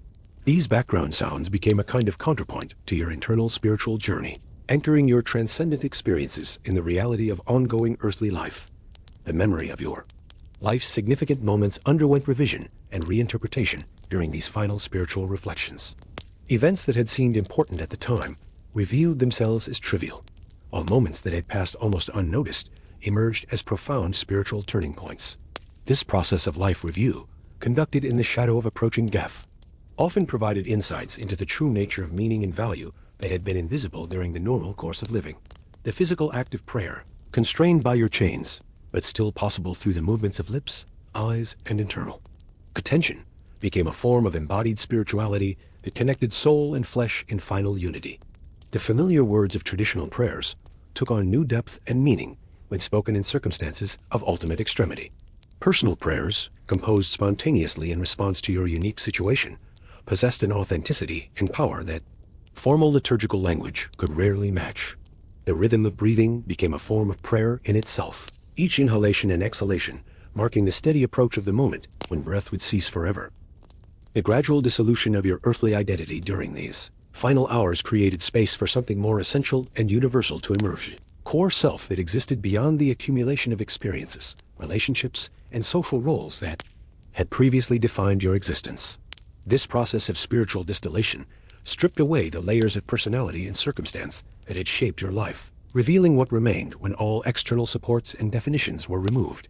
Some prisoners discovered in this dissolution a terrifying emptiness, while others found a luminous essence that seemed to connect them to the fundamental nature of existence itself. The boundary between waking consciousness and dream states became increasingly fluid as physical exhaustion and spiritual intensity combined to create altered states of awareness that defied normal categorization. Visions that occurred during brief periods of sleep carried the same weight and significance as conscious spiritual experiences, while waking meditations took on the surreal quality of dreams.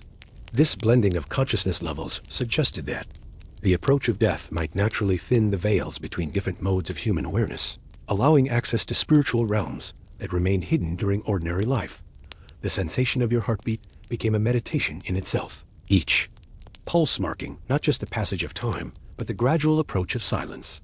The steady rhythm that had sustained your life since birth took on profound significance as you contemplated its eventual cessation. Some prisoners found comfort in this biological constancy, using the heartbeat as a form of natural prayer that connected them to the fundamental rhythms of existence. Others experienced anxiety as they became hyper-aware of each beat, knowing that a finite number remained before the final silence. The quality of light in your cell underwent transformations that seemed to reflect your changing spiritual condition rather than any alteration in external illumination.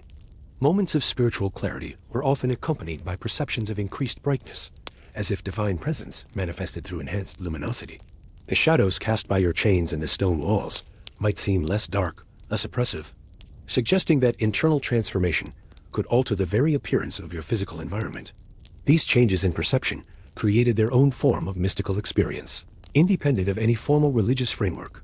Your relationship with physical pain evolved during these final spiritual preparations, as suffering that had previously demanded all your attention became integrated into a larger pattern of meaning and acceptance.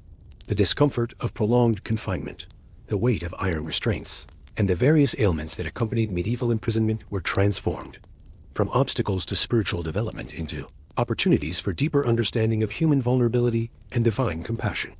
This transformation of pain into spiritual insight represented one of the most profound accomplishments possible in your circumstances. The memory of loved ones took on enhanced spiritual significance during these final contemplations. As relationships that had been complex and sometimes troubled in life were purified through the lens of approaching separation. Grudges and resentments that had seemed important dissolved in the face of ultimate perspective, while moments of genuine love and connection emerged with crystalline clarity.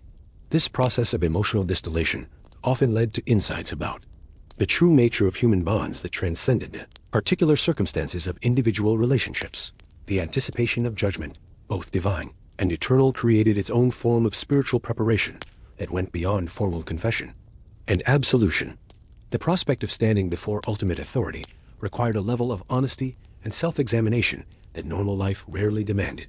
This preparation for cosmic accountability often revealed character flaws and moral failures that had been rationalized or ignored during ordinary existence, while also illuminating acts of kindness and courage that had seemed insignificant at the time, but now appeared as evidence of fundamental goodness. The question of legacy, what would remain of your existence after death, took on spiritual dimensions that extended beyond material inheritance or social memory. The impact of your actions on other people's lives, the ripple effects of choices made years or decades earlier, the ways in which your presence in the world had influenced the cosmic balance of good and evil, all became subjects for final contemplation.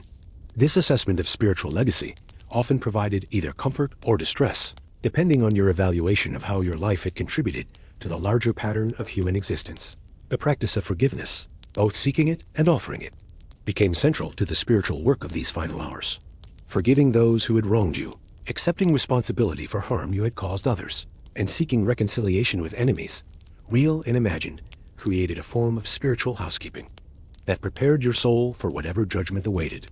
This process of forgiveness often proved more difficult than formal confession, requiring emotional work that went beyond verbal acknowledgement to genuine transformation of heart and attitude. The development of acceptance regarding your fate required a delicate balance between spiritual surrender and continued engagement with life's remaining experiences. Complete resignation might lead to premature spiritual death, while persistent resistance could prevent the peace that might be available even in dire circumstances. Learning to hold both acceptance and vitality simultaneously became one of the most challenging aspects of spiritual preparation for execution, requiring wisdom that few possessed at the beginning of their ordeal. The sensation of spiritual presence, whether understood as divine visitation, angelic companionship, or communion with deceased loved ones, provided many prisoners with their most profound religious experiences. These encounters often carried messages of comfort, guidance, or revelation that seemed to come from sources beyond human imagination or psychological projection. The medieval worldview's acceptance of supernatural intervention made room for such experiences, though individual prisoners still struggled to distinguish between genuine spiritual contact and the products of extreme stress and approaching death. Transformation of your physical cell into sacred space occurred through the accumulation of prayer, contemplation, and spiritual intention, rather than through formal consecration.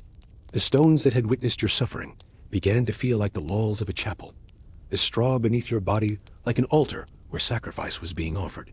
This sanctification of prison space through spiritual practice demonstrated the power of consciousness to transform environment, creating holy ground in the most unlikely circumstances.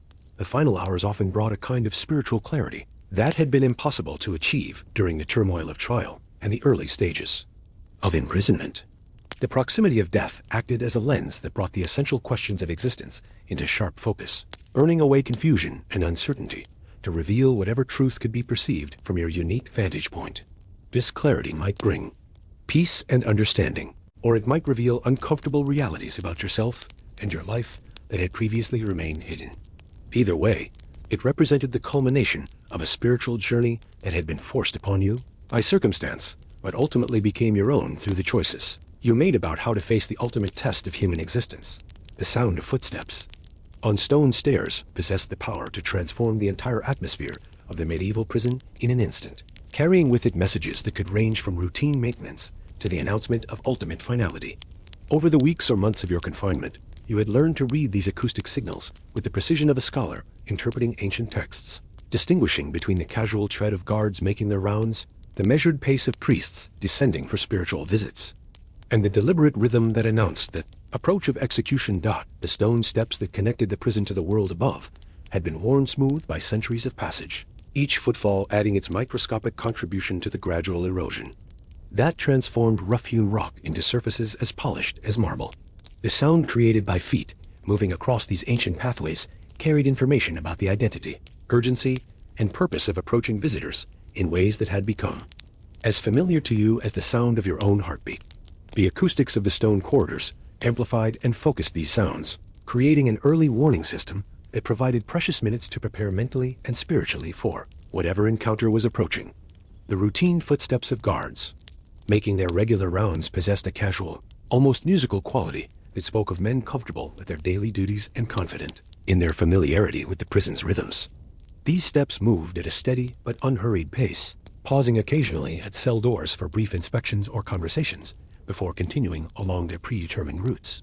The keys that jangled softly from their belts added a metallic percussion to their passage, creating a sound signature that identified specific individuals even when they remained invisible in the corridor shadows. The approach of priests could be distinguished by the softer tread of men who wore simple leather shoes rather than the heavy boots favored by guards and soldiers. Their steps often carried a thoughtful, contemplative quality that reflected their spiritual mission and their awareness of the gravity of their underground ministry.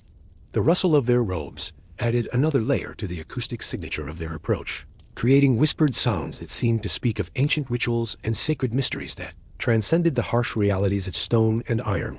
When visitors arrived from the world above, family members granted final audiences, legal officials conducting last-minute procedural requirements, or castle administrators verifying execution preparations, their footsteps carried the distinctive rhythm of people unfamiliar with the prison's geography and atmosphere. These steps were often hesitant, uncertain, marked by pauses and changes of direction that revealed the disorienting effect of descending into the underground realm where normal social relationships were suspended and death waited with patient certainty. But there was one particular pattern of footsteps that possessed the power to stop your heart and transform your entire being in the space between one breath and the next, the measured, deliberate tread of the execution party making its final descent. These steps moved with the solemnity of a funeral procession, each footfall carefully placed and timed to create a rhythm that spoke of irreversible purpose and absolute finality.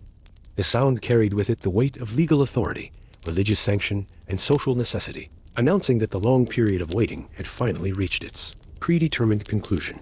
The composition of the execution party could sometimes be determined by the complexity of the acoustic signature created by their collective descent. Multiple sets of footsteps, moving in careful coordination, spoke of the various officials required to witness and authenticate the administration of justice. The heavy boots of guards mingled with the softer steps of priests, the measured tread of legal observers, and occasionally the distinctive footfall of higher-ranking nobles who attended executions as representatives of royal authority or personal interest in the case. The pace of the execution party's descent often reflected their own emotional and professional relationship to the task at hand. Some groups moved with brisk efficiency, treating the execution as a routine administrative procedure that needed to be completed quickly and correctly. Others descended more slowly, perhaps reflecting the psychological difficulty of their mission or their awareness of the profound human drama in which they were about to participate. The rhythm of their steps became a form of communication, conveying attitudes and intentions that prepared you for the character of your final human interactions. Your body's response to the sound of approaching execution was both physiological and spiritual, a complex reaction that engaged every aspect of your being in the face of approaching dissolution.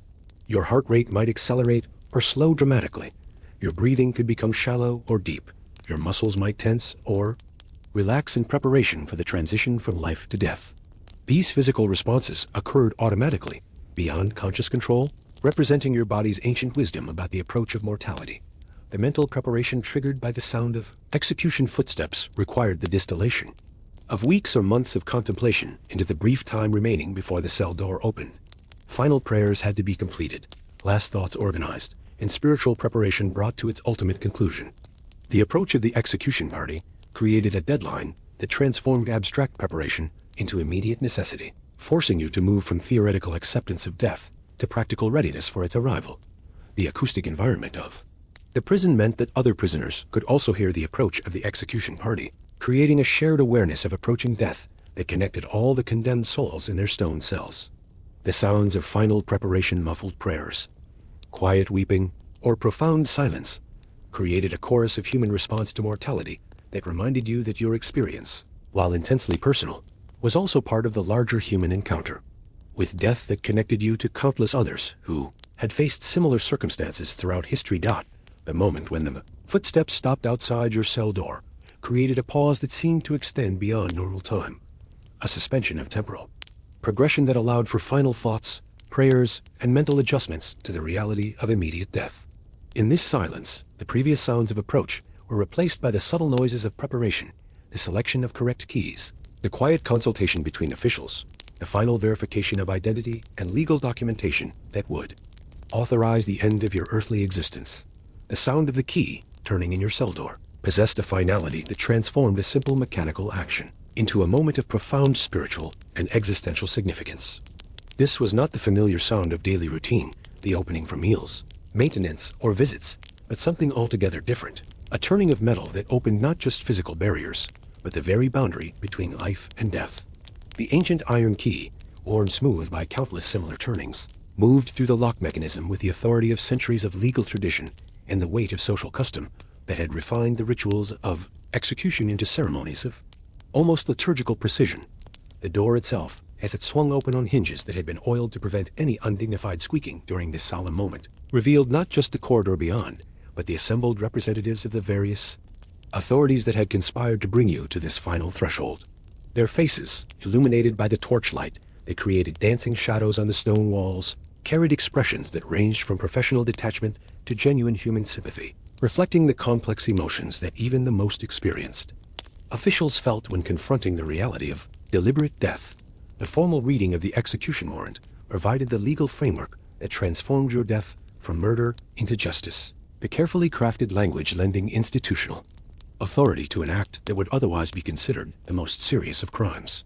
The official's voice, trained in the precise pronunciation of legal formulas, echoed in the stone chamber with the weight of royal authority and judicial certainty.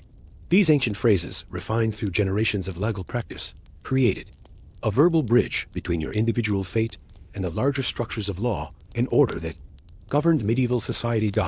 Your final preparation for departure from the cell required the removal of the chains that had become such intimate companions during your period of confinement. The guards who performed this task did so with professional efficiency tempered by awareness that they were handling a human being in his final moments of life. The sensation of freedom from the weight and constraint of iron shackles created a strange lightness that was both physical and metaphysical, a liberation that came only as prelude to the ultimate bondage of death. The brief journey from your cell to the place of execution, whether within the castle courtyard or in the public square beyond the walls, transformed familiar stone corridors into a processional route that connected your private suffering to the public demonstration of justice that medieval society required. Each step along this pathway carried you further from the hidden world of imprisonment toward the open theater, where your death would serve as both punishment and spectacle, both ending and beginning in the complex moral economy of medieval justice. Sounds of the outside world, as you ascended from the depths of the prison toward the light and air of the upper realm, carried with them all the sensory richness that you had been denied during your confinement. The voices of people going about their daily business, the sounds of animals and craft activities, the rustle of wind through leaves or fabric, all of these ordinary noises took on extraordinary significance as you encountered them for the final time in your earthly existence, the moment of emergence into daylight. If your execution was scheduled during the daytime hours, created a sensory shock that required adjustment after weeks or months of living in the perpetual twilight of the stone chambers below. The sun's warmth on your skin, the clarity of colors that had been muted in the underground darkness, the vast openness of sky that stretched beyond the constraining stone walls.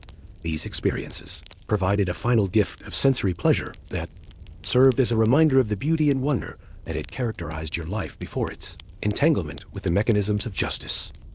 The scaffold or execution ground, when it came into view, represented the ultimate destination toward which all the weeks or months of waiting had been inexorably leading.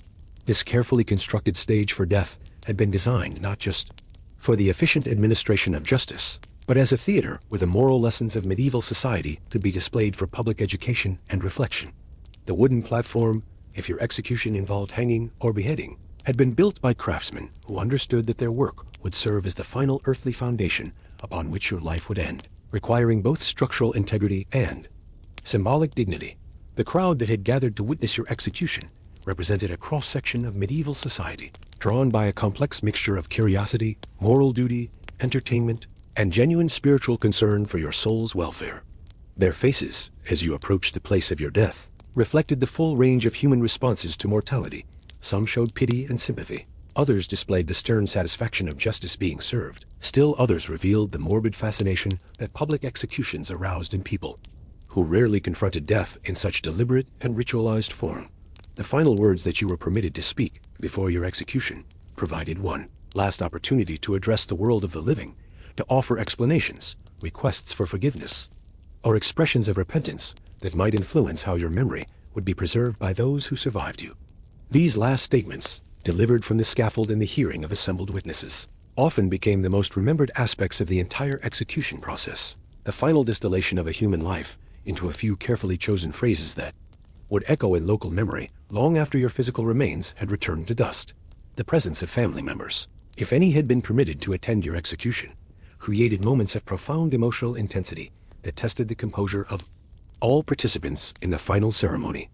The sight of faces that had shared your daily life, the recognition of voices that had spoken your name with love rather than legal formality, the possibility of final exchanges of forgiveness or blessing.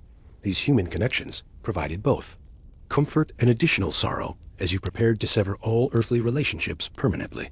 The executioner, whose professional skill would determine whether your death occurred quickly and mercifully, or slowly or painfully, approached his task with the complex psychology of a man whose livelihood depended on his ability to kill efficiently and publicly.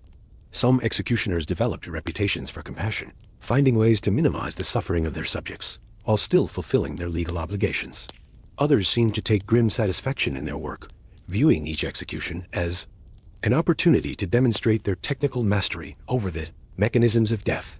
The religious elements of the execution ceremony, final prayers, blessings, and spiritual preparations created a sacred dimension within the secular ritual of justice, acknowledging that even condemned criminals possessed souls worthy of divine attention and possible redemption. The priest who accompanied you to the scaffold carried with him the authority to offer final absolution, creating the possibility that your earthly punishment might be balanced by heavenly mercy in the mysterious calculations of divine justice. Physical sensations of your final moments varied dramatically, depending on the method of execution prescribed by the court, but all shared the common element of transition from the familiar experience of embodied consciousness to whatever lay beyond the boundary of death. The rope around your neck, the blade approaching your throat, the flames beginning to consume your flesh, each method of execution created its own sequence of physical experiences that marked the gradual or sudden separation of soul from body. The moment of actual death, when it finally arrived after so much anticipation and preparation, often occurred with surprising swiftness, transforming months of extended waiting into a few seconds of ultimate transition. The elaborate preparations, the careful rituals, the complex emotions and spiritual struggles, all of these extensive human efforts culminated in the simple biological fact of cessation, the stopping of heart and breath that marked the boundary between existence and whatever lay beyond.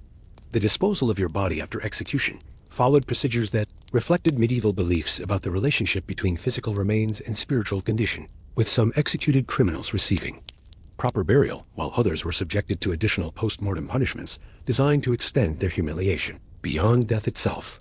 The treatment of your corpse became a final statement about your moral status in the eyes of both earthly and divine authority, determining whether your physical remains would rest in consecrated ground or be abandoned to more degrading fates. Memory of your execution, preserved in the minds of witnesses and eventually transformed into local legend or cautionary tale, represented the true immortality that medieval justice sought to create through its elaborate rituals of public death. Your story, simplified and moralized through repeated telling, would serve future generations as an example of the consequences that awaited those who challenged the established order, creating a form of social instruction that extended the reach of your death far beyond the immediate moment of its occurrence. The questions raised by your execution about justice and mercy, guilt and innocence, the relationship between earthly and divine authority would continue to be debated by those who had witnessed your death, creating ripples of moral and theological reflection that expanded outward from the moment of execution into the broader intellectual life of medieval society. In this sense, your death became not just an ending, but a beginning, the starting point for conversations and considerations that would outlive all the participants in your final drama.